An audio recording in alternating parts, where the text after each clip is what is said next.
NASCAR says that next year's Clash at the LA Coliseum is open for any team to enter, and Ty Dillon may be close to landing a new Cup Series ride.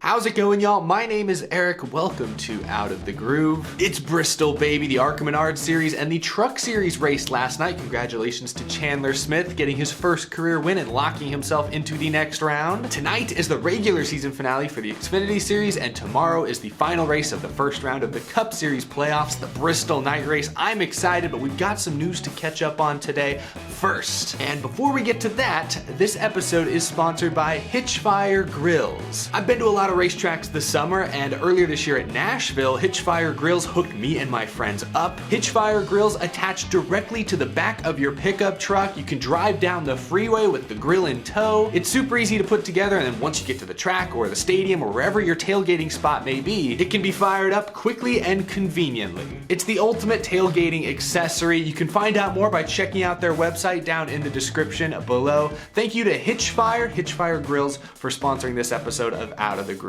Some big news and some big rumors to wrap up this week. First, yesterday, 23XI Racing made some more personnel changes. Mike Wheeler, who's been Bubba Wallace's crew chief all season long, will move into the role of competition director, and Booty Barker will return to the pit box as Bubba Wallace's crew chief for the remainder of this season, beginning tomorrow at Bristol. Bubba and Booty, how about that combo? Booty Barker last crew chiefed in the Cup Series for Germain Racing back in 2017 was his final season. I don't know exactly what he was doing before taking this job with 23XI, but I know back in 2018, JGR hired him to be kind of the head of their ARCA series program. So I assume maybe he was still doing that, doing something with Toyota behind the scenes, and that's why he was tapped for this duty. But 23XI eliminated from the playoffs, looking ahead to 2022. Starting to line some pieces up makes a lot of sense. Of course, they have a new driver joining the team next year with Kurt Busch being a second full-time team. So why not take these final 8 weeks of the 2021 season to rehearse some things, try some things out for next year. Of course, this announcement comes less than a week after the team confirmed Steve Laletta, I think that's how you say his name, as the team's president going forward. So a lot of things over at 23XI becoming stabilized, preparing for the new car and the new era next season. I'll be really curious to see if Barker stays as Bubba Wallace's crew chief next year, if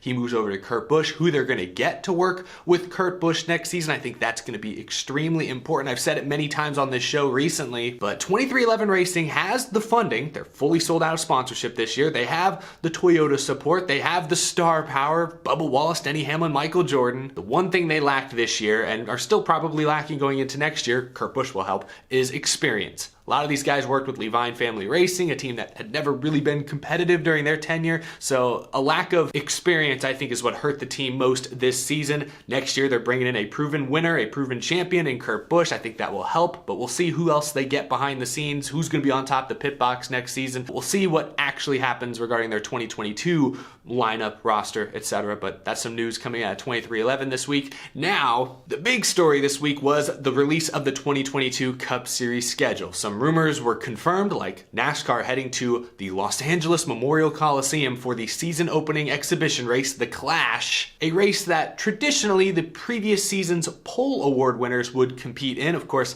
like any exhibition race in NASCAR the last several years, the rules and requirements have been updated and altered slightly, and they'll be altered once again in 2022. Steve O'Donnell earlier this week, talking to Dave Moody on SiriusXM NASCAR Radio, said that every single Cup Series team will be eligible to compete in the LA Clash. He clarified that NASCAR has not yet committed to a specific format for that race, but he said that heat races are something that are being seriously considered. Here's some of what he said to Dave Moody. I think a number of teams have looked at this and said this could be a really cool event, not only for our organization, but our sponsors, and we'd like the ability to come out to the event. So we're going to make it an invitational. Traditionalists will not be a huge fan of this one. Now, rest assured, they're not going to put 40 cars out on a quarter-mile racetrack. That's really not physically possible. But like I said, heat races potentially, you're still going to have to race your way in, and it's unclear. Maybe the pole awards from this season will already be locked in, so at least there's some semblance of Clash tradition being upheld. More racing for the fans in attendance, I think, is a good thing, and if other teams do want to spend the money and the time to pack up their stuff and travel across the country to the Clash, I think they should be rewarded with as Steve O'Donnell mentions in this interview, some TV time, some additional exposure to the LA market. I don't think it's going to be a requirement. It's not like the All-Star race where like every charter team is required to show up for the Open. I don't think it's going to be required. That's not the way it sounds. Maybe it will be for like the charter teams. But any team that wants to show up and give it a shot, it sounds like will be allowed. There'll be maybe a few open spots available and they'll be able to contend for those open spots. I like it. Moving the season opening Busch Clash to the LA Coliseum is already a serious break with tradition. I'm all for switching up the format a little bit if it puts on a good show for the fans and gives other teams the chance, at least the opportunity if they take it, to get that LA TV exposure. We'll see. Some other interesting details that Steve O'Donnell gave during that interview. He said that originally NASCAR was looking at running the Busch Clash at Soldier Field in Chicago, but found that logistically and the size of the stadium, it wasn't going to work out as well as the LA Coliseum. It's interesting because, as I talked about with my friend Ben White on the A Lifetime in NASCAR podcast this week, you can check that out by going to groovymotorsports.com. That link is down in the description, but there actually used to be races held inside of Soldier Field more than half a century ago. So it is interesting that NASCAR looked there first before settling on Los Angeles. He also admitted that there's still some debate within the NASCAR industry about running the next gen cars at the LA Memorial Coliseum. It sounds like they're committed to doing it, to debuting the new cars there, but that many within the industry were unsure about that. We talked about that on the show. I said a few days ago that I don't think a lot of teams are thrilled about the idea of scraping up their brand new cars in an exhibition race, but I guess, it's in the name, exhibition. You want to exhibit the latest and greatest NASCAR has to offer, which would be the new next gen cars. So I understand it, but I'm sure the teams aren't all thrilled about it, but it'll put on a good show, I think. I think the next gen will race pretty well in those tight conditions. Anyway, leave a comment down below. What kind of format would you like to see NASCAR implement for the LA Clash? Heat races? How many heat races? How many drivers should advance? It sounds like the final car count for the main event will be in the 20 to 25 range, which I think makes sense. That's probably all you can safely fit inside of that racetrack, but what kind of format would you like to see NASCAR implement to get to that field size? Leave a comment down below. The last story, it's more of a rumor, kind of a story that I want to talk about today. A lot of y'all have sent me comments, tweets, DMs about this in recent days, and I was going to talk about it eventually, but I don't like talking about super unfounded rumors. If I haven't heard anything specifically about it, I usually refrain from speaking too heavily about it. There's been this rumor, I think it originated on Door Bumper Clear a week or so ago, that Ty Dillon is likely to land back in the NASCAR Cup Series next season. The team is somewhat of a question. It's been left open to interpretation, at least until recently. But, with how unpredictable things are behind the scenes in the racing world these days, with how quickly things change, there have been a number of rumors this year that have popped up that sound likely, like, oh, yes, they're going to go to Chicago and race a street race. It's happening. They're working on it. That haven't turned out to be true. I still think the Chicago street course race is happening, but it's obviously not happening in 2022. I think NASCAR is working to make it happen. But, there have been a ton of rumors, drivers going here, teams starting up and then not, teams trying to get a charter, etc., etc. There have been a ton of rumors. Many have turned out to be true. Many have turned out to be at least somewhat false. So I was hesitant to talk about this Ty Dillon rumor until Bob Pockrass talked about it. There's one guy in the NASCAR media world you can trust with your life, it seems. It's Bob Pockrass from Fox Sports. So he tweeted last night in response to a fan's question about who's going to get the GMS Cup car for next season. Bob Pockrass tweeted that GMS is still working on whether they'll be part-time or full-time, trying to buy or obtain a charter for next year. Ty Dillon is a name often mentioned among those being considered. Now, even Bob Pockrass mentions that it's kind of just a rumor. Oh, he's being mentioned, he's being considered, but that lines up with many of the other rumors swirling about that. Some say it's kind of a done deal. Ty Dillon is for sure going to join GMS in the Cup Series next season. Others maybe aren't quite as sure, but now there's enough conversation, there's enough legitimate chatter out there that I'll give y'all my reaction to this rumor, or this news, if it turns out to be true. I don't think I'm as big of a Ty Dillon fan as many of you seem to be. Like I said, I've gotten tons of comments and questions this week. Even like in the weeks and months prior, I would have tons of questions posed to me. Where's Ty Dillon going? Where's he going to end up next season? Is he going to get a ride? And, I'm happy that Ty Dillon has a very loyal fan base, a loyal following. I'm happy for him. He seems like a very nice guy, but I just don't really get it. I mean this with the utmost respect, but the NASCAR Cup Series is the elite stock car racing series in the entire world. And I'm sorry, I don't think Ty Dillon has done enough to be considered one of the top 30 or 40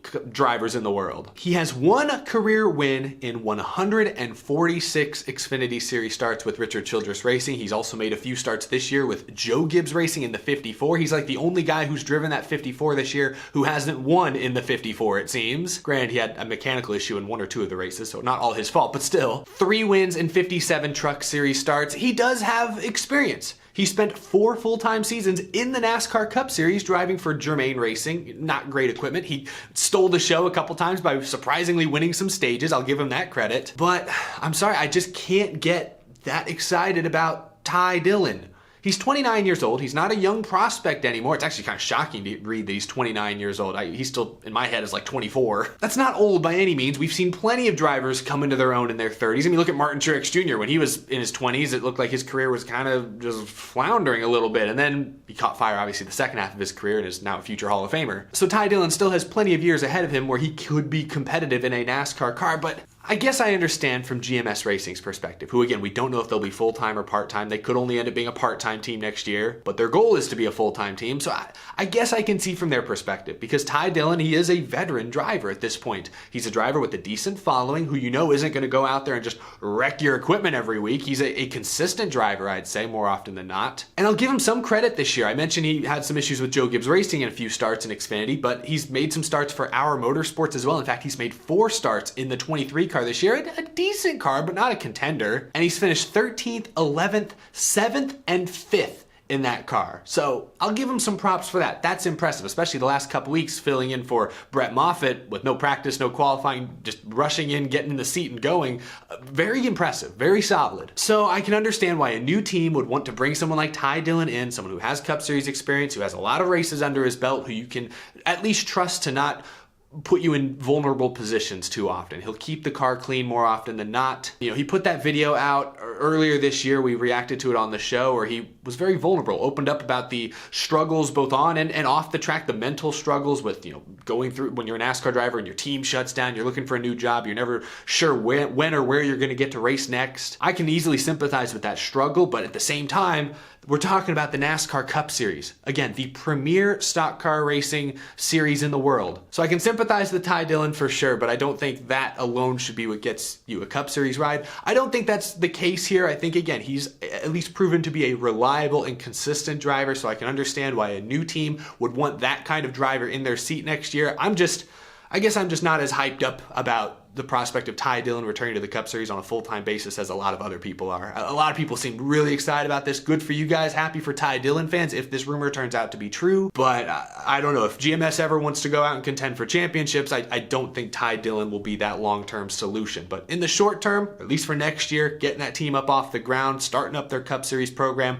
I think Ty Dillon is an understandable choice. So there's the rumor. Who knows if it's true? It sounds like it's definitely being talked about, being discussed. He's probably the leading candidate to land that seat, but we haven't heard much from GMS in months, still trying to acquire a charter, determine their true 2022 plans, but whenever news does break, we'll be here to react to it and talk about it. Let me know how you feel about this rumor down in the comments below. Are you excited for Ty Dillon? Do you think he's worthy of that seat? Do you think there's another driver out there that might make more sense? Leave a comment down below. I look forward to reading your responses. But that is going to do it for this episode. Be sure to subscribe if you're new to the channel. Check out the latest from the Out of the Groove Weekly Viewers Guide as well. All these links are down in the description below. And as always, a huge thank you to my amazing Patreon supporters. I couldn't do this show without your tremendous support. I'll be back here tomorrow night, late after the Bristol night race, to react to the first round cutoff. We'll talk about who's made it, who's not, and go from there. Should be a very exciting weekend. I love Bristol. Last night was fun to watch. I'm sure tonight and tomorrow will be great as well. Have a great weekend, y'all. I will see you all tomorrow night. Enjoy the rest of your day.